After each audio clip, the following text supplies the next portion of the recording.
Hello everyone. इस video में हम पढ़ेंगे क्लास 10th मैथ का जो हम वास्तविक संख्याएं यानी रियल नंबर पढ़ रहे थे उसकी प्रश्नावली 1.3। जी हाँ गाइज, इसमें ये हम प्रश्नावली के क्वेश्चन करेंगे।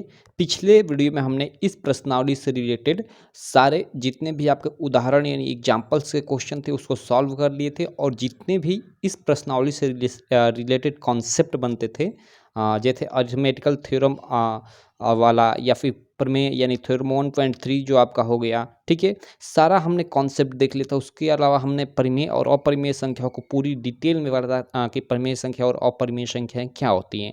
तो अगर आप अभी तक उस लेक्चर को नहीं देखे हैं तो आप उस लेक्चर को जरूर देखिएगा। उसका लिंक मैं इस वीडियो के डिस्क्रिप्शन में डाल दूंगा। उसके बाद इस प्रश्नावली को आप पढ़िएगा, ठीक है, क्योंकि काफ़ी आसान रहेगा समझना अगर उस लेक्चर को आप देख लेते हैं तो, ठीक है। तो चलिए, इसमें हम ये सारे के सारे प्रश्न सॉल्व करेंगे। इसमें देखिए 1 2 ये 2 प्रश्न और ये तीसरे प्रश्न में 3, यानी कुल मिलाकर 5 प्रश्न हैं। इन पांचों प्रश्नों में ये जो पहला प्रश्न है काफ़ी बड़ा प्रश्न है। उसके बाद ये सारे के सारे प्रश्न काफ़ी छोटे छोटे हैं। ये 10-10 मिनट के प्रश्न हैं। हाँ, ये थोड़ा टाइम ले सकता है, ठीक है। 10-10 मिनट क्या, 10-10 मिनट से भी कम टाइम में ये हो सकता है, लेकिन मुझे आपको समझाते चलना है इसलिए थोड़ा टाइम लगेगा, ठीक है। तो चलिए, बिना टाइम वेस्ट करते हुए मैं शुरू करता हूँ। और उससे पहले कहूँगा, अगर आप अभी तक हमारे इस चैनल को आप सब्सक्राइब नहीं किए हैं तो चैनल को सब्सक्राइब कर बेल आइकन को दबाकर ऑल नोटिफिकेशन पे क्लिक कर लीजिएगा, जिससे मेरी सारी वीडियो की नोटिफिकेशन आपको मिलती रहे। तो देखिए, जो फर्स्ट क्वेश्चन है वो है कि सिद्ध कीजिए कि रूट में 5 एक अपरिमेय संख्या है। हमें रूट में 5 को सिद्ध करना है कि एक अपरिमेय संख्या। आप अपनी एनसीईआरटी की बुक ओपन कर लीजिएगा अपने सामने। अब इस बुक को मैं साइड में रखता हूँ। हम लोग का क्वेश्चन है रूट 5 में हमें मतलब इसको सिद्ध करना है कि यह अपरिमेय है। कैसे सिद्ध करेंगे? तो चलिए, यहाँ सबसे पहले मैं ले लेता हूँ, ठीक है, यहाँ।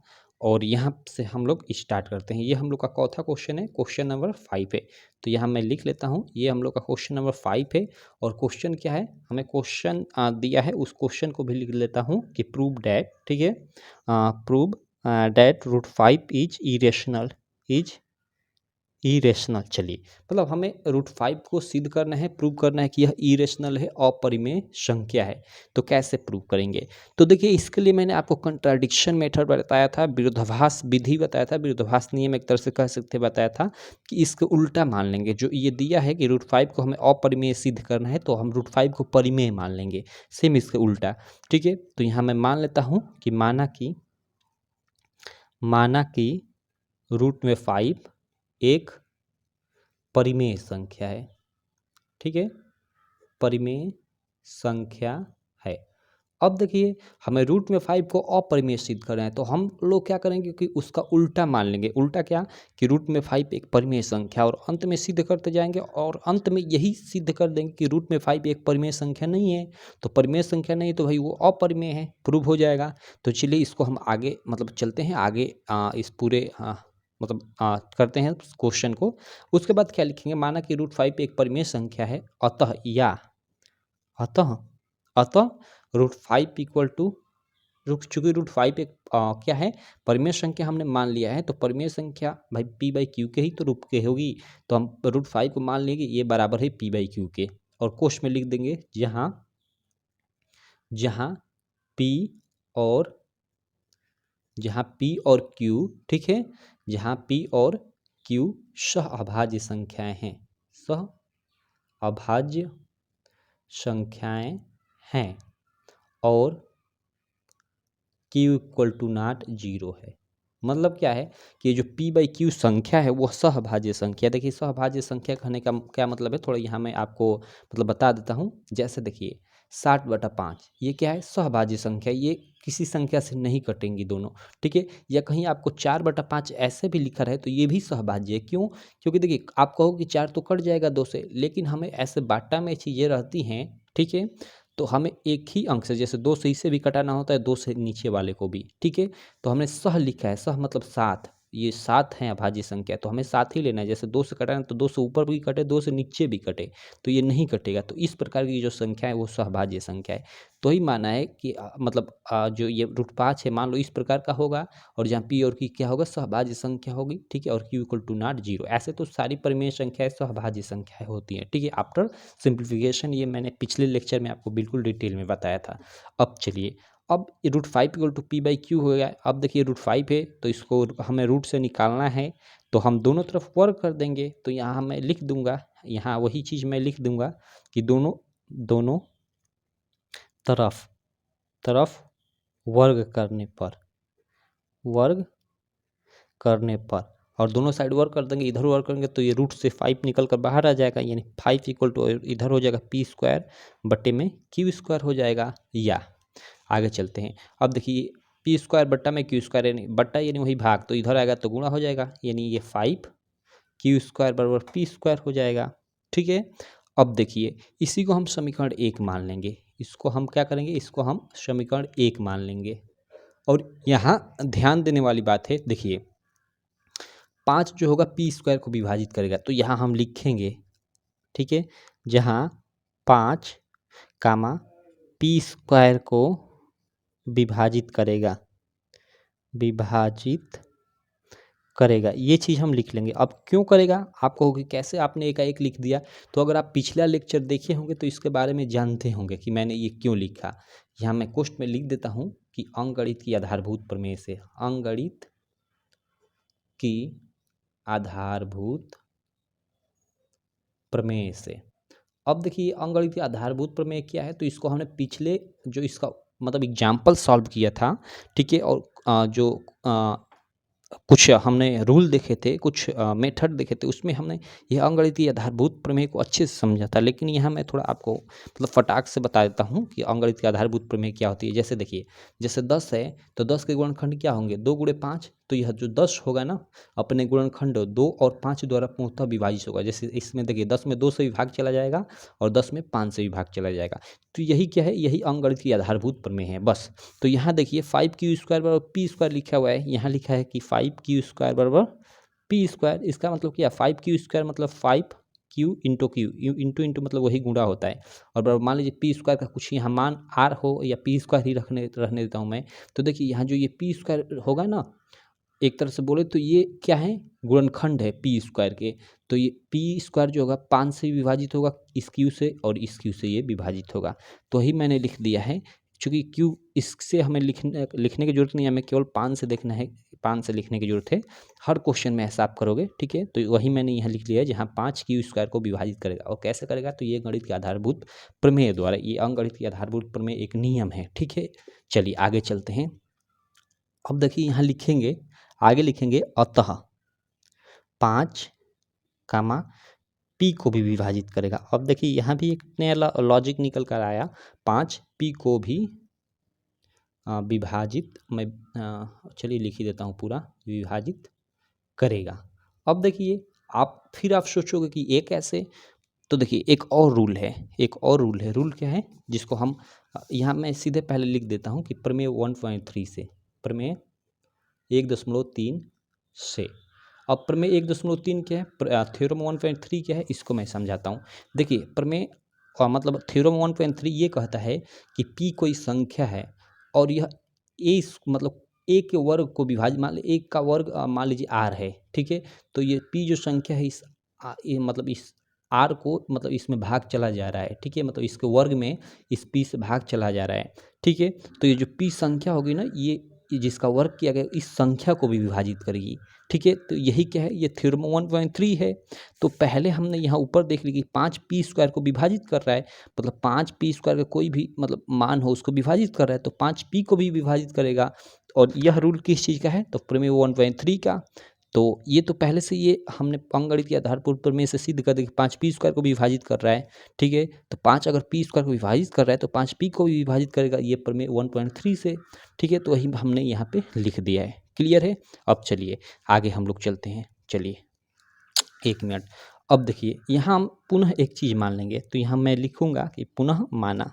हमने ऊपर तो एक चीज़ माना था कि रूट में 5 एक परिमेय संख्या है, लेकिन फिर से एक चीज़ मानेंगे। क्या मानेंगे, देखिए मैंने आप अगर पिछली मेरी वीडियो आप देखे होंगे शुरू से अंत तक, तो उसमें मैंने बताया था कि यहाँ जो प्राप्त होता है इसी के अनुसार यहाँ फिर पुनः मानते हैं। तो यहाँ हम मानेंगे क्या कि p बराबर 5m है।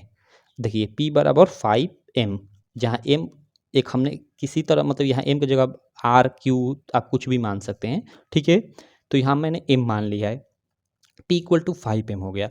और जहाँ m क्या है, जहाँ मैं क्वेश्चन में लिख देता हूँ, जहाँ m कोई धनात्मक पूर्णांक है, कोई धनात्मक पूर्णांक है, पूर्णांक है। कोई धनात्मक पूर्णांक कहने से क्या मतलब कि m जो है उसका मान 1 2 3 4 कुछ भी हो सकता है। अब देखिए, अब हम दोनों तरफ वर्ग कर देंगे तो यहाँ हम लिख सकते हैं कि दोनों तरफ वर्ग करने पर तो इधर वर्क करेंगे तो ये पी स्क्वायर हो जाएगा, ये बराबर यहाँ वर्क करेंगे तो 25 एम स्क्वायर इस तरह हो जाएगा। और इसी को हम क्या मान लेंगे, इसको हम समीकरण सेकेंड मान लेंगे। ठीक है, अब देखिए आगे कैसे करेंगे। अब क्या करेंगे, देखिए यहाँ पी स्क्वायर, ठीक है, देख रहे हैं पी स्क्वायर का मान 5q स्क्वायर है और यहाँ हमें पी स्क्वायर है। तो हम क्या करेंगे कि समीकरण 1 से पी स्क्वायर का मान जो 5q स्क्वायर है इस पी स्क्वायर का जगह रख देंगे। ठीक है, तो इस चीज़ को हम आगे लिखेंगे यहीं पे कि समीकरण 1 से पी स्क्वायर का मान समीकरण 2 में रखने पर तो समीकरण 2 क्या है, पी स्क्वायर बराबर 25 एम स्क्वायर और पी स्क्वायर का मान यहाँ पे क्या है 5q स्क्वायर। ठीक है, तो यहाँ मैं पी स्क्वायर की जगह 5q स्क्वायर लिख सकता हूँ क्योंकि पी स्क्वायर का मान 5q स्क्वायर है समीकरण 1 के अनुसार, और बराबर ये 25 एम स्क्वायर यानी 25 एम स्क्वायर है। ठीक है, अब देखिए यहाँ से क्यू स्क्वायर बराबर क्या हो जाएगा, ये 5 गुणा में उधर जाएगा तो बट्टा में यानी 50 25 5 हो जाएगा, 5 एम स्क्वायर हो जाएगा। ठीक है, अब देखिए क्यू स्क्वायर बराबर क्या हो गया 5 एम स्क्वायर और इसी को हम मान लेंगे समीकरण थर्ड। अब देखिए यहाँ पे हमने प्रूव कर दिया क्या, यहाँ आप देखिए यहाँ हमने देखा था, यहाँ एक चीज़ और मैं लिख देता हूँ, थोड़ा यहाँ लिख देता हूँ उसके बाद मैं बताता हूँ। जहाँ ये जो 5 होगा ना वो क्यू स्क्वायर को विभाजित करेगा, 5 क्यू स्क्वायर को विभाजित करेगा और किस नियम के थ्रू, तो वो करेगा अंगणित की आधारभूत प्रमेय द्वारा, अंगणित की आधारभूत प्रमेय द्वारा। अब अंगणित की आधारभूत प्रमेय क्या है, मैंने अभी आपको ऊपर समझाया है कि जैसे एक बार फिर चलिए मैं आपको समझा देता हूँ। जैसे मान लीजिए जैसे 10 एक संख्या है, यह अपने जैसे इसका गुणनखंड 2 और 5 है तो ये 10 जो संख्या अपने गुणनखंडों द्वारा पूर्णतः विभाजित होगी। जैसे 2 से यहाँ भाग चला जाएगा, 5 से भी चला जाएगा। तो उसी प्रकार यहाँ q equal to 5 m square लिखा हुआ है, देखिए क्यू स्क्वायर इक्वल टू लिखा हुआ है क्या 5 एम स्क्वायर, या q square equal to 5 m, इसको m इंटू एम लिख सकते हैं। इसका मतलब क्या 5 गुणे m। ठीक है, इसका मतलब कि क्यू स्क्वायर की ये गुणनखंड है। ठीक है, क्योंकि यहाँ बराबर है तो इसका मतलब कि इसके गुणनखंड ही होंगे। तो अब देखिए ये अब अंगणित की आधारभूत प्रमेय के अनुसार ये 5 और ये m और ये m ये तीनों इसको विभाजित करेंगे, तो हमें इसकी ज़रूरत नहीं है, केवल इसकी ज़रूरत है। तो वही मैंने लिख दिया कि 5 क्यू स्क्वायर को विभाजित करेगा। अब देखिए यहाँ पे अतः मैं आगे क्या लिखता हूँ, अतः 5 कामा क्यू को भी विभाजित करेगा, को भी विभाजित करेगा। अब ये कैसे, तो ये थ्योरम 1.3 या प्रमेय 1.3 के अनुसार, प्रमेय 1.3 क्या कहता है कि अगर कोई संख्या है, जैसे कोई संख्या है p, अगर वह किसी अन्य संख्या के वर्ग, मान लीजिए a एक संख्या इसके वर्ग, मान लीजिए इसका वर्ग r है, तो कोई मान लीजिए कोई संख्या p है, किसी संख्या के वर्ग को मतलब इसको ये संख्या अगर विभाजित कर रही है, ठीक है, तो ये जो संख्या होगी जिस संख्या का हमने वर्ग किया है उसको भी विभाजित करेगी।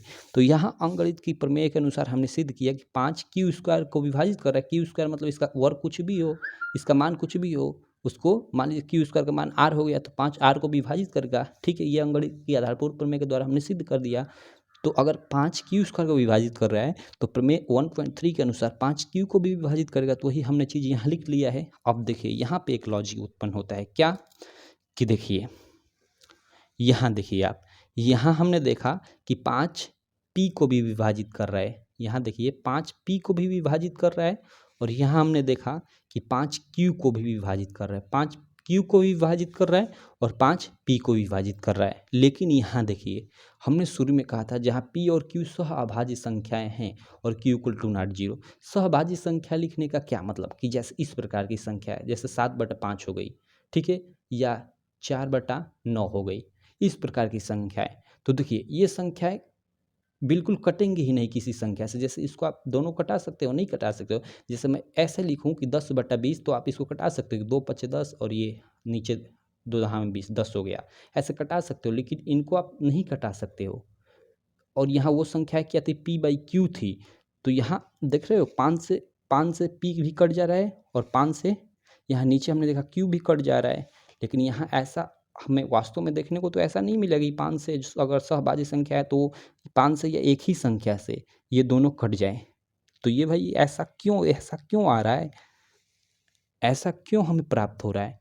तो आप इसी का नीचे एक्सप्लेन कर देंगे क्या, कि हमने ऊपर देखा, यहाँ पे चलिए मैं ये पेन यूज करता हूँ, यहाँ पे लिखेंगे कि हमने ऊपर देखा, हमने ऊपर समीकरण 1 में देखा, समीकरण 1 में देखा कि 5 p को विभाजित कर रहा है, ठीक है, और यहाँ 5 q को विभाजित कर रहा है, ठीक है, इतना लिख देंगे। आगे क्या लिखेंगे, लेकिन p और q सह अभाज्य संख्याएं हैं, अर्थात ये एक और स्वयं के अतिरिक्त, ठीक है, एक और स्वयं के अतिरिक्त किसी अन्य संख्या से विभाजित नहीं होंगी। सही बात है। अगर कहीं 7/5 इस प्रकार की संख्या है तो देखिए ये मतलब विभाजित ही नहीं होंगे किसी अन्य संख्या से, केवल एक के अलावा, ठीक है, 1×7 = 7, 1×5 = 5 ऐसे, ठीक है। तो देखिए, और एक तो स्वयं से 7×7 और 5×5 ऐसे विभाजित हो जाएंगे, तो वो तो बात एक वही हुआ है ना, तो उससे कोई हमें मैटर नहीं है। तो वही यहाँ पे ये चीज़ लिख देंगे, क्लियर है। अतः वो एक और स्वयं के अतिरिक्त किसी अन्य संख्या से विभाजित नहीं होंगी। और यहाँ दिखाई दे रहा है कि 5 मतलब q जो है और p है, 5 दोनों मतलब q और p दोनों 5 से विभाजित हो रहा है, तो ये ऐसा संभव नहीं है। तो यहाँ लिख देंगे जो संभव, या आगे लिख देंगे विभाजित हो रही है, ठीक है, एक और स्वयं के अतिरिक्त किसी अन्य संख्या से विभाजित नहीं होंगी। अब ऐसा क्यों हमें यहाँ पे मतलब ऐसी स्थिति क्यों आ रही है, तो उस चीज़ का यहाँ पे आप एक्सप्लेनेशन कर दें कि यहाँ ऐसा विरोधाभास हमारी गलत कल्पना की √5 एक परिमेय संख्या है के कारण हो रहा है। क्योंकि हमने गलत कल्पना किया था शुरू में ही कि √5 एक परिमेय संख्या है। तो यहाँ लिख देंगे कि अतः √5 एक अपरिमेय संख्या है, और यहाँ पे ये प्रूव हो गया क्वेश्चन, ठीक है। तो इस तरह से ये क्वेश्चन देखिए, थोड़ा ये सबसे बड़ा क्वेश्चन होता है और काफ़ी टाइम टेकिंग होता है, ठीक है। तो आप धीरे धीरे इसको मतलब समझ जाएंगे, कई बार करेंगे ना तो ऐसे इसे प्रूव करना समझ जाएंगे। अगर आपके ये एग्जाम में आता है तो 6 मार्क में आएगा, 6 मार्क आपको देकर जाएगा, ठीक है। और आप देखिए, मुझे तो काफ़ी टाइम लग गया, देखिए आपको एक एक चीज़ें समझानी थी। आप अगर एक बार समझ जाते हो ना, इसको करोगे ना, तो आपको 10 मिनट बहुत ज़्यादा टाइम हो जाएगा इस क्वेश्चन को करने के लिए, ठीक है। तो चलिए अब हम चलते हैं, इसका अगला क्वेश्चन करते हैं। अगला क्वेश्चन क्या है, देखिए अगला काफ़ी अब आसान है। अब आगे के सारे क्वेश्चन काफ़ी आसान है। जैसे देखिए सेकंड क्वेश्चन है कि सिद्ध कीजिए कि 3 + 2√5 एक अपरिमेय संख्या है। हमें संख्या दिया है 3 + 2√5। चलिए यहाँ मैं साइड में इसको रखता हूँ। देखिए इसको सिद्ध करने में मात्र 5 मिनट लगेंगे। देखिए 1 मिनट। देखिए यहाँ पे हमें क्वेश्चन क्या दिया है, हमें क्वेश्चन दिया है, मैं एक बार देख लेता हूँ। 3 + 2√5, 3 + 2√5, इसे हमें सिद्ध करना है कि यह क्या है, अपरिमेय है, ठीक है। इसे हमें सिद्ध करना है कि यह एक अपरिमेय संख्या है, ठीक है। तो कैसे करेंगे, देखिए सबसे पहले हम मान लेंगे अपरिमेय से सिद्ध करना है, तो हम इसका उल्टा मान लेंगे परिमेय। तो माना कि यहाँ पे लिख लेंगे, माना कि 3 + 2√5 एक परिमेय संख्या है, परिमेय संख्या है, ठीक है। और देखिए अगर परिमेय संख्या है यह, तो हम क्या लिख सकते हैं, तो यहाँ लिखेंगे अतः 3 + 2√5 = p/q, क्योंकि एक परिमेय संख्या को हम p/q के रूप में लिख सकते हैं। और जहाँ ये p/q क्या है, तो इस चीज़ को हम लिख देंगे जहाँ p और q सहअभाज्य संख्याएं हैं और q = 0 है, ठीक है। अब देखिए आगे क्या करेंगे, आगे आगे थोड़ा ध्यान दीजिए, बस इसी को आप सॉल्व कर दीजिए। यहाँ मैं या लिख देता हूँ। देखिए मैं 2√5 को इधर ही रहने देता हूँ, 2√5 को यहीं पर रहने देता हूँ और बराबर करता हूँ। इस 3 को बराबर के उधर ले जाता हूँ, तो देखिए यहाँ 3 और ये प्लस में है, यानी प्लस है तो उधर जाएगा तो माइनस हो जाएगा, यानी P/Q -3 हो जाएगा। अब देखिए यहाँ पे ध्यान दीजिए, मैं चलिए एक एक स्टेप करता हूँ। या 2√5 इक्वल टू, अब इसको आप इसमें से ऐसे घटाएंगे तो ये P माइनस, अब देखिए यहाँ पे अगर आप मतलब इसका, ठीक है, देखो यहाँ आप 3 के नीचे एक मतलब एक इसका सॉरी, देखो यहाँ हम 3 के नीचे हर एक मानकर हम क्या करेंगे, Q और 1 का हम लोग लसाअ लेंगे, तो वो आपका Q ही आएगा। मतलब आप घटाना जानते होंगे, इसको हम सीधे डायरेक्टली ऐसे भी कर सकते हैं कि P माइनस Q से इधर गुणा हो जाएगा 3Q, और यहाँ बटा 1 था तो इधर 1 से गुणा हो तो ही P हुआ, और बटा ये Q और 1 में गुणा हो तो Q, ऐसे आप कर लीजिएगा, इसमें से इसको घटा लीजिएगा। आप आई होप आप जानते होंगे ये करना, भिन्न का जोड़ घटाना, ठीक है। तो ऐसे इसको सॉल्व करेंगे तो कुछ ये इस प्रकार का हो जाएगा। अब देखिए मैं यहाँ लिखता हूँ या, अब देखिए ये 2√5 ये आपस में गुणा है, 2 गुणे √5, तो यहाँ 2 गुणा है तो उधर जाएगा तो भाग हो जाएगा, तो √5 इक्वल टू मैं क्या लिख सकता हूँ, P-3Q/2Q, क्योंकि 2 इधर गुणा है उधर जाएगा तो भाग, भाग मीन्स वही बट्टा। अब देखिए यहाँ पे ध्यान दीजिए, √5 क्या है, एक अपरिमेय संख्या है, और P-3Q/2Q, देखिए P और Q का कोई एक निश्चित मान होगा, जैसे मान लीजिए 7/9 हो गया, या मान लीजिए 11/15 हो गया, ऐसे मतलब कुछ भी इस P और Q, मतलब ये ऊपर वाला P है, नीचे वाला Q है, ऊपर वाला P है, नीचे वाला Q है, तो P और Q का कुछ ना कुछ ऐसा मान होगा। एक्चुअली हमें नहीं मतलब एग्जैक्ट नहीं मालूम कि क्या होगा, लेकिन ऐसा कुछ मान होगा, ठीक है। तो ऐसा मान होगा, तो यहाँ आप P और Q की जगह का इस रख कर इसको सॉल्व करेंगे, तो आपको हो सकता है आपको मान लीजिए कुछ ऐसी संख्या, मतलब ऐसे पूर्णांक प्राप्त हो, या कोई बट्टे में संख्या प्राप्त हो, तो जो संख्या प्राप्त होगी वो है एक परिमेय संख्या के रूप में प्राप्त होगी। लेकिन इधर क्या है, एक अपरिमेय संख्या है, लेकिन इधर अपरिमेय हो गया, इधर परिमेय हो गया, तो भाई दोनों आपस में ये बराबर कैसे होंगी, परिमेय संख्या और अपरिमेय संख्या आपस में बराबर तो होती ही नहीं है, क्योंकि परिमेय संख्या का एक निश्चित मान होता है और इसका कोई निश्चित मान ही नहीं होता, क्योंकि 5 का दशमलव के बाद कितना अंक होगा कोई ठिकाना ही नहीं है। तो यहाँ हम लिख देंगे इसी चीज़ को कि यहाँ अपरिमेय संख्या, अपरिमेय संख्या परिमेय संख्या के बराबर है, परिमेय संख्या के बराबर है, जो संभव नहीं है, जो संभव नहीं है। सही बात है, यह बिल्कुल संभव नहीं है। तो ऐसा हमें क्यों, मतलब इस प्रकार की स्थिति क्यों आ रही है, तो इस प्रकार की स्थिति आ रही है हमारी गलत कल्पना के कारण, क्योंकि हमने शुरू में ही ये देखिए गलत कल्पना कर लिया था कि 3+2√5 एक परिमेय संख्या है। तो उसी चीज़ को यहाँ हम एक्सप्लेन कर देंगे कि ऐसी स्थिति, ऐसी स्थिति हमारी गलत कल्पना, हमारी गलत कल्पना कि 3+2√5 एक परिमेय संख्या है के कारण उत्पन्न हो रहा है, या यहाँ आप विरोधाभास शब्द यूज करिएगा कि ऐसा विरोधाभास हमारी गलत कल्पना कि 3+2√5 एक परिमेय संख्या है के कारण उत्पन्न हो रहा है। अतः 3+2√5 एक अपरिमेय संख्या है, ठीक है। तो इस प्रकार हमने इस क्वेश्चन को क्या कर दिया, इस क्वेश्चन को हमने प्रूव कर दिया। देखिए ये काफ़ी छोटे में हो गया, एकदम टाइम नहीं लगा। इसी प्रकार जो आगे के भी हम लोग के क्वेश्चन हैं उसको भी हम लोग एकदम कम टाइम में, जैसे ये है ये और ये, इन सारे प्रश्नों को हम लोग करेंगे। तो चलिए ये हम लोग का सेकेंड प्रश्न सॉल्व हो गया। अब ये तीसरे प्रश्न में आपके 3 प्रश्न हैं, तीनों को हमें सिद्ध करना है कि ये अपरिमेय है, ठीक है। तो पहला है 1/√2, तो चलिए इसको हम सिद्ध करते हैं। तो चलो अब मैं बुक को ये साइड रख लेता हूँ, ये हम लोग का क्वेश्चन है 1/√2, ठीक है। तो इस क्वेश्चन को आप देख लीजिए, इस पन्ने को भी मैं हटा देता हूँ, ओके।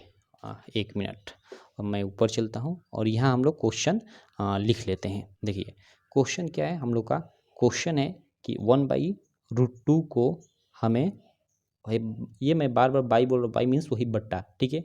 तो 1/√2 को हमें सिद्ध करना है, क्या सिद्ध करना है कि 1/√2 है एक अपरिमेय संख्या है, एक अपरिमेय संख्या है। तो कैसे इस चीज़ को हम लोग प्रूव करेंगे। तो देखो इसके लिए हम सबसे पहले वही कंट्राडिक्शन मेथड यानी विरोधाभास विधि का उपयोग करेंगे और इसको उल्टा मान लेंगे। तो कैसे मानेंगे कि माना कि 1/√2 1/√2 एक परिमेय संख्या है, परिमेय संख्या है। ठीक है, अब देखिए अगर ये परिमेय संख्या है तो ये p/q के बराबर होगी, तो वही लिख देंगे यहाँ पे कि अतः 1/√2 equal to p/q, by means वही बट्टा। ठीक है, और जहाँ ये p/q क्या है, सेम जो हम पीछे लिखते आ रहे हैं, जहाँ p और q सह अभाज्य संख्याएं हैं और q इक्वल टू नॉट 0 है। ठीक है, बस ऐसे लिख देंगे। अब क्या करेंगे, अब यहाँ पे आप लोग ध्यान दीजिएगा। ठीक है, देखो अब देखो यहाँ पे हम लोग एक काफ़ी अच्छा मेथड यूज करेंगे। इसको शायद इस क्वेश्चन को देखोगे ना तो शायद बुक में या अलग कुछ मतलब टीचर करवाएं तो जो फर्स्ट क्वेश्चन था उस क्वेश्चन की भांति काफ़ी लंबा ले जाए, लेकिन हम इसको छोटे में भी कर सकते हैं, जैसे अभी अभी हमने ये जो सेकंड क्वेश्चन सॉल्व किया था। कैसे, तो इस चीज़ को देखो, यहाँ 1/√2 है। ठीक है, तो यहाँ पे मैं यह लिखता हूँ। अब देखिए p/q है तो q इधर आएगा तो ये ऊपर एक में गुणा होगा, क्योंकि नीचे से ऊपर मतलब एक तरह से देखिए जो हम लोग की बट्टे वाली संख्याएं होती हैं, यहाँ मैं आपको समझा देता हूँ। जैसे 1/2 और बराबर ये 3/2 है, तो अगर ये संख्या इधर आती है तो ऐसी संख्याओं में हम क्या करते हैं, देखिए ये 2 इधर भाग में है तो इधर आएगा तो गुणा हो जाएगा, तो 1/2 गुणे 2 यानी 2/2 हो जाएगा। ठीक है, बराबर इधर 3 हो गया, और फिर ये 2 उधर जाएगा तो 2 बराबर 3 गुणे 2 कुछ इस प्रकार हो जाएगा। ठीक है, तो उसी प्रकार सेम यहाँ हम चीज़ कर लेंगे। क्या कि देखिए 1/√2 है और ये p/q है, तो q इधर आएगा तो 1/2 गुणे q हो जाएगा, तो 1/2 मतलब वही √2, ठीक 1/√2 गुणे q हो जाएगा, और बराबर इधर p है तो p को मैं अभी उसी तरह रहने देता हूँ। अब देखिए या एक एक मैं स्टेप वाइज चल रहा हूँ, नहीं तो मैं सीधे आपको लिख भी सकता हूँ। इधर ये q से एक में गुणा होगा तो q बटा में √2 बराबर p हो जाएगा। अब देखिए या q बटा में √2 सॉरी q बराबर, अब देखिए ये बट्टा में √2 है यानी भाग के रूप में, तो उधर जाएगा तो गुणा हो जाएगा। गुणा करने का मतलब ऐसे इसको लिख सकते हैं p गुणे √2 यानी p√2, इस तरह से भी हम लिख सकते हैं। अब देखिए यहाँ पे ध्यान दीजिए, या अब ये p गुणे √2 है तो इस p को इधर हम ला सकते हैं ना, बिल्कुल ला सकते हैं। यहाँ गुणा है तो इधर आकर भाग हो जाएगा, तो यहाँ q बट्टा p इक्वल टू √2 हो जाएगा। अब देखिए यहाँ पे लॉजिक, मैं सीधा सीधा देखिए यहाँ मैं इतनी चीज़ें, ठीक है, ये ऊपर से यहाँ तक ये चीज़ें आपको समझाने के लिए किया, नहीं तो मैं इस स्टेप के बाद सीधा ये स्टेप लिख सकता था। ठीक है, आप भी लिख लोगे ये समझ गए तो। ठीक है, अब देखिए यहाँ q/p क्या होगा, यहाँ पे हमने देखा था p/q, जहाँ p और q सहभाज्य संख्या है, मतलब p/q जो है सहभाज्य संख्या है। सहभाज्य संख्या कहने का मतलब कि जैसे कुछ इस प्रकार की संख्या है, जैसे 5/7 या फिर 9/5 इस प्रकार की, मतलब जो कटे ना, किसी भी अंक से हम उसको कटा ना सके। ठीक है, तो अब ये जो अगर p/q का मान लीजिए मान यही हुआ, यही है एग्जैक्टली, तो ये नहीं है लेकिन मैं मान लेता हूँ कि p और q का मान यही है, तो यहाँ हमें क्या प्राप्त हुआ है, यहाँ अंत में आकर हमें q और p प्राप्त हुआ है, तो q और बटे p का मान 7/5 हो जाएगा अगर p और q का मान ये है।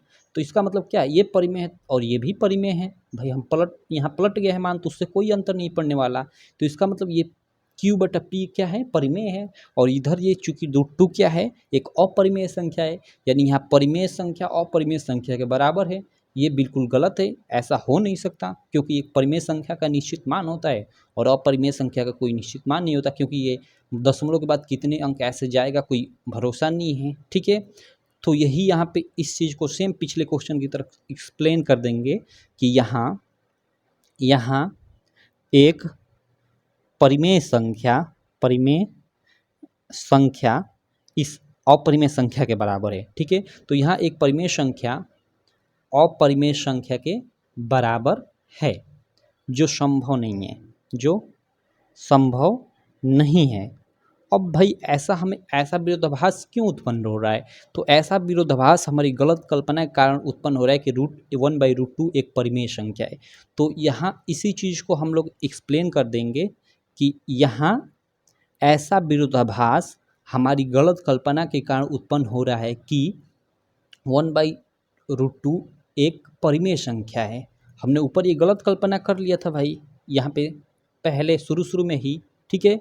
तो वही यहाँ पे लिख लेंगे कि यहाँ या ऐसा विरोधाभास हमारी गलत कल्पना के कारण उत्पन्न हो रहा है कि 1/√2 एक परिमेय संख्या है, अतः 1/√2 एक अपरिमेय संख्या है, ऐसे एक्सप्लेन कर देंगे। बस ये क्वेश्चन हम लोग का प्रूव हो गया। तो ये था हम लोग का थर्ड का फर्स्ट क्वेश्चन, यहाँ पे जो थर्ड था हम लोग का उसका फर्स्ट क्वेश्चन, ठीक है। हमने इसको प्रूव कर दिया। अब सेम इसी प्रकार इस सेकेंड क्वेश्चन को प्रूव करेंगे इसी तरह एकदम, ठीक है। तो चलिए 7√5 है, इसको हम लोग प्रूव करते हैं। एक मिनट मैं इसको साइड में रख देता हूँ। चलिए ये दूसरा पन्ना हमें लेना पड़ेगा। चलिए मैं दूसरा पन्ना या दूसरा पेज ले लेता हूँ, ठीक है। और चलिए हम लोग का क्वेश्चन क्या है उस चीज़ को पहले मैं लिख लेता हूँ। देखिए तीसरे का सेकंड क्वेश्चन, ठीक है। तीसरे का सेकंड क्वेश्चन क्या है, 7√5 क्वेश्चन मैं यहाँ पे लिख लेता हूँ। देखिए ये तीसरे प्रश्न का सेकंड है, ठीक है। क्या है, 7√5 ये हमें प्रूव करना है क्या, कि यह एक अपरिमेय संख्या है। तो हमें देखिए 7√5 को अपरिमेय सिद्ध करना है। तो हम सबसे पहले क्या करेंगे कि मान लेंगे कि 7√5 क्या है, एक परिमेय है। तो यहाँ पे हम मानेंगे कि माना कि 7√5 एक परिमेय संख्या है, परिमेय संख्या है। अतः परिमेय है तो यहाँ पर हम क्या लिख सकते हैं कि 7√5, मान लीजिए कोई संख्या परिमेय संख्या तो p/q के ही रूप की होती है, तो 7/√5 p/q के रूप की होगी। और जहाँ हम लिख देंगे p और q, ठीक है, जहाँ p और q सह अभाज्य संख्याएं हैं और q = 0 है, मतलब q 0 के बराबर नहीं है। इस चीज़ को हम एक्सप्लेन कर देंगे, जो पीछे हम लिखते आ रहे हैं सेम उसी तरह। अब देखिए हम लोग क्या करेंगे, सेम पिछले क्वेश्चन की भांति, या पिछले के पिछला तो थोड़ा उल्टा था, उसके पिछला क्वेश्चन की भांति देखिए यहाँ 7√5 है, ठीक है। तो हम क्या करेंगे, 7√5 का मतलब 7 गुणे √5 है, तो इस 7 गुणा है तो उधर जाएगा तो भाग हो जाएगा, यानी √5 = क्या हो जाएगा, p/में। ये बार बार ये मैं बाई बोल रहा हूँ, बाई मीन्स वही बट्टा। तो मतलब 7 इधर जाकर क्या हो जाएगा, भाग हो जाएगा, क्योंकि इधर गुणा है तो भाग मतलब नीचे, तो 7q हो जाएगा। क्लियर है। अब देखिए ये p और q क्या है, सहभाज्य संख्या है। सहभाज्य संख्या अभी तक मैं आपको समझाते आ रहा हूँ वो किस प्रकार की हो सकती है। वो जैसे ये 3/7 या 9/5 इस प्रकार की हो सकती है, मतलब जो कटे ना, ठीक है। तो मतलब p और q का कोई ना कोई एक निश्चित मान होगा, ठीक है। तो p और q का निश्चित मान रखेंगे और इधर q नीचे आप 7 में गुणा करेंगे और इसको सॉल्व करेंगे, तो कोई मान लीजिए कुछ ना कुछ संख्या एक प्राप्त होगी, चाहे वो एक पूर्णांक के रूप में जैसे इस प्रकार की संख्या प्राप्त हो या भिन्न के रूप में प्राप्त हो। जो प्राप्त होगी वो परिमेय संख्या ही होगी। और यहाँ √5 क्या है, एक अपरिमेय संख्या है। तो फिर वही यहाँ अपरिमेय संख्या एक परिमेय संख्या के बराबर है, जो संभव नहीं है। तो वही चीज़ है यहाँ पे हम मतलब एक्सप्लेन कर देंगे कि यहाँ, ठीक है, यहाँ अपरिमेय संख्या परिमेय संख्या के बराबर है, जो संभव नहीं है। और ऐसा स्थिति हमें क्यों मतलब प्राप्त हो रहा है भाई, तो यहाँ पे और एक एक्सप्लेनेशन देंगे कि ऐसा विरोधाभास हमारी गलत कल्पना के कारण उत्पन्न हो रहा है कि 7√5 एक परिमेय संख्या, क्योंकि हमने शुरू में ही ये गलत कल्पना कर लिया था कि 7√5 एक परिमेय संख्या है, ठीक है। तो वही यहाँ पे हम लोग लिख देंगे कि ऐसा विरोधाभास हमारी गलत कल्पना के कारण उत्पन्न हो रहा है कि 7√5 एक परिमेय संख्या है, अतः 7√5 एक अपरिमेय संख्या है। बस क्वेश्चन ये सॉल्व, देखिए एकदम फटाक से सॉल्व हो गया। अब चलिए हम लोग सेम अगला क्वेश्चन, जैसे ये थर्ड है 6+√2, इसको सॉल्व कर लेते हैं। अब इसको कैसे सॉल्व करेंगे, देखिए ये भी काफ़ी आसान है, इसी पेज पे मैं कर लेता हूँ, ठीक है। क्योंकि अब एक एक स्टेप आपके लिए लिखना जरूरी नहीं है, क्योंकि आप समझ गए हो सारी चीज़ें, तो इसीलिए कम पेज भी यूज होगा। तो क्वेश्चन ये हम लोग का तीसरे का तीसरा है, क्या है, हमें 6+√2, ठीक है, 6+√2 को हमें प्रूव करना है कि यह क्या है, यह एक अपरिमेय संख्या है। इस चीज़ को हमें प्रूव करना है। तो देखो सबसे पहले हम मान लेंगे कि माना कि 6+√2 एक परिमेय संख्या है, परिमेय संख्या है, ठीक है। अब देखिए अगर परिमेय संख्या है तो इसको कैसे लिख सकते हैं, इसको हम लिख सकते हैं कि 6+√2 √2 इक्वल टू p/q। और यहाँ क्वेश्चन में जहाँ ये p और q क्या है, सौभाज्य संख्याएं हैं और q 0 के बराबर नहीं है, तो इस चीज़ को सेम आप लोग लिख लोगे जो हम पीछे से लिखते आ रहे हैं। ठीक है, अब देखिए, अब यहाँ पे देखिए हमको अपरिमेय का मतलब अपरिमेय एक तरफ करना है, परिमेय एक तरफ करना है। तो ये √2 क्या है हम लोग का, √2 हम लोग का अपरिमेय संख्या है और 6 को हम उधर तब ले जाते हैं। ठीक है, तो √2 इक्वल टू क्या हो जाएगा, √2 बराबर ये p/q है। अब इस 6 को उधर ले जाएंगे तो -6 हो जाएगा। ठीक है, क्योंकि इधर +6 है। अब देखिए √2 इक्वल टू एक स्टेप में और आगे बढ़ा देता हूँ, जब इसको सॉल्व करेंगे तो ये p-6q/q हो जाएगा। ठीक है, अब देखो यहाँ पे क्या होगा कि जब आप इसको सॉल्व करोगे p और q का मान लीजिए कोई एक निश्चित मान होगा, जैसे मैं पीछे से बताता आ रहा हूँ 7/9 या कुछ भी इस प्रकार का जो कटे नहीं। ठीक है, तो जब यहाँ p और q का आप मान रखकर इसको हल करेंगे तो यहाँ पे परिमेय संख्या ही प्राप्त होगी। और इधर √2 क्या है, एक अपरिमेय संख्या है, तो इधर एक अपरिमेय संख्या एक परिमेय संख्या के बराबर हो ही नहीं सकती, कभी भी नहीं हो सकती, क्योंकि इसका एक निश्चित मान होगा और इसका कोई भी एक निश्चित मान नहीं हो सकता। ठीक है, तो वही यहाँ पे हम फिर वही चीज़ एक्सप्लेन कर देंगे कि यहाँ एक अपरिमेय संख्या परिमेय संख्या के बराबर है जो संभव नहीं है। अब हमें ऐसा विरोधाभास क्यों आ रहा है भाई, ऐसा विरोधाभास क्यों उत्पन्न हो रहा है, तो यहाँ उस चीज़ का एक्सप्लेन आप कर देंगे उस चीज़ को कि यहाँ ऐसा विरोधाभास हमारी गलत कल्पना के कारण उत्पन्न हो रहा है कि 6 + √2 एक परिमेय संख्या है, क्योंकि हमने शुरू में ही ये गलत कल्पना कर लिया था। ठीक है, तो वही यहाँ पे लिख देंगे कि ऐसा विरोधाभास हमारी गलत कल्पना के कारण उत्पन्न हो रहा है कि 6 + √2 एक परिमेय संख्या है, अतः 6 + √2 एक अपरिमेय संख्या है। और ये भी क्वेश्चन क्या हो गया आपका, प्रूव हो गया। तो इस प्रकार हमने इसके भी तीनों क्वेश्चन बिल्कुल मतलब कम समय में सॉल्व कर लिया था। ये चूँकि पहले क्वेश्चन में काफ़ी टाइम लगा, वो टाइम लगा क्योंकि मुझे एक-एक स्टेप इसमें भी एक क्वेश्चन को समझाना था। अब उसी क्वेश्चन के आधार पे मैंने इनको काफ़ी तेज़ी से कर दिया। ठीक है, तो इस प्रकार ये हम लोग का ये 6 क्वेश्चन सॉल्व हो गए। ठीक है, तो आई होप आप लोग को ये सारे के सारे क्वेश्चन अच्छे से समझ में आ भी गए होंगे। ठीक है, देखिए पहली बार में थोड़ी आपको दिक्कत होगी, थोड़ा मतलब कम समझ में आएगा, लेकिन फिर आप इसको बार-बार देखेंगे, बार-बार सॉल्व करोगे तो आपका एकदम ये रट जाएगा, एकदम क्लियर हो जाएगा सारा चीज़ें। और इसमें से 1 या 2 क्वेश्चन निश्चित ही आएगा। ये अगर ये बड़ा वाला क्वेश्चन आता है जैसे √5, √2, √3 इस टाइप का क्वेश्चन, तो ये आपका 6 नंबर में आएगा। और ये वाला क्वेश्चन आता है तो ये थोड़ा छोटा क्वेश्चन होता है, ये 3 नंबर में आता है। ठीक है, तो आई होप आप सारी चीज़ें समझ गए होंगे। चलिए रहने देते हैं, अब हम अगला इसका जो प्रश्नावली है रियल नंबर यानी वास्तविक संख्याओं का 1.3 के बाद 1.4 और वो लास्ट प्रश्नावली है। ठीक है, तो उसको सॉल्व करेंगे, उसको केवल एक ही वीडियो में सॉल्व करेंगे क्योंकि वो छोटा चैप्टर है। उसके बाद अगला हम लोग मतलब छोटा एक्सरसाइज है, और उसके बाद हम लोग अगला चैप्टर यानी जो बहुपद है पॉलिनोमियल है उसे हम लोग स्टार्ट करेंगे। ठीक है, तो बस इस वीडियो में रहने देते हैं इतना ही। Thank you.